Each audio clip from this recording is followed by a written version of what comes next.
Chapter 7. The Reluctant Guardian.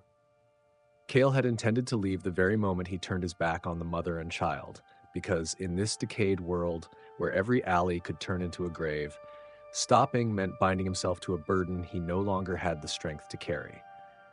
He had survived until now, not through compassion, but through the ability to cut it out of his heart, the way one amputates a gangrenous limb to save a life.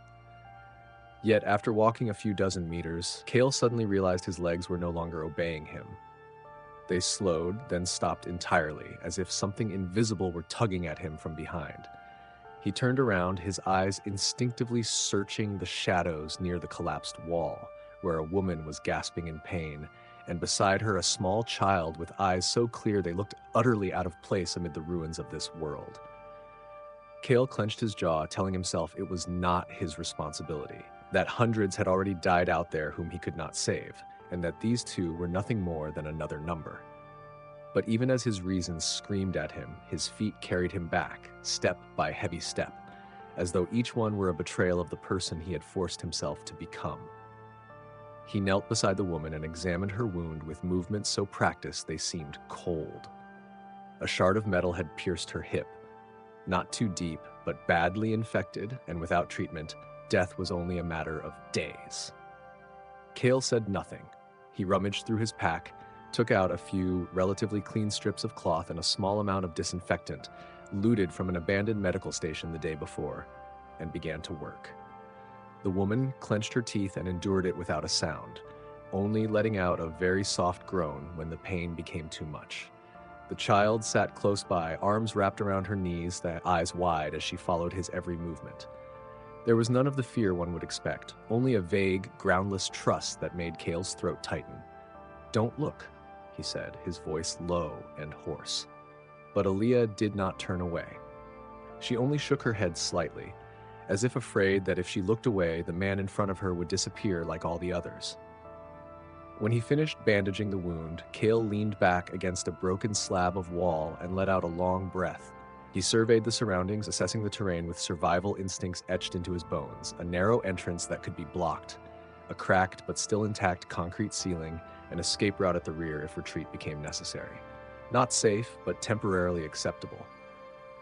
"Stay here," he said, his tone allowing no argument. "Don't go outside, don't light a fire, and if you hear anything, stay quiet." The woman nodded weakly. Alea nodded as well, so seriously that Kael almost laughed. He left immediately afterward without another word, because if he stayed any longer, he might no longer be ruthless enough to leave at all. The days that followed passed in a strange rhythm, both familiar and alien. Kael still went out, still avoided raider gangs and remnants of orc forces, still scavenged corpses and ruined storehouses for food, water, and ammunition. But every time he found something usable, his mind automatically divided it into two portions. Even though no one had asked him to, every 2, sometimes 3 days, he returned to that collapsed wall. Each time, Aaliyah ran out first, her face smeared with dust, but her eyes lighting up when she saw him.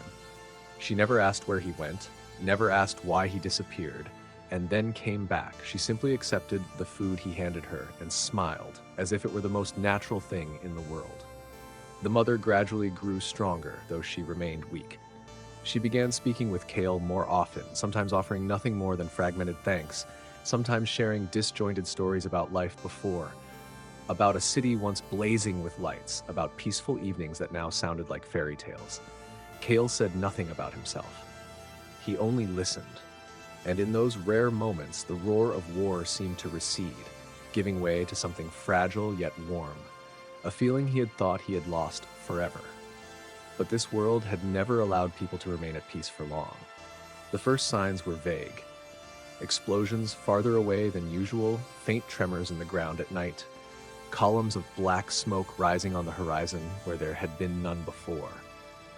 Kael sensed it even before he heard gunfire, because the survival instinct within him began to scream in a familiar way, reminding him that every moment of quiet was nothing more than a prelude.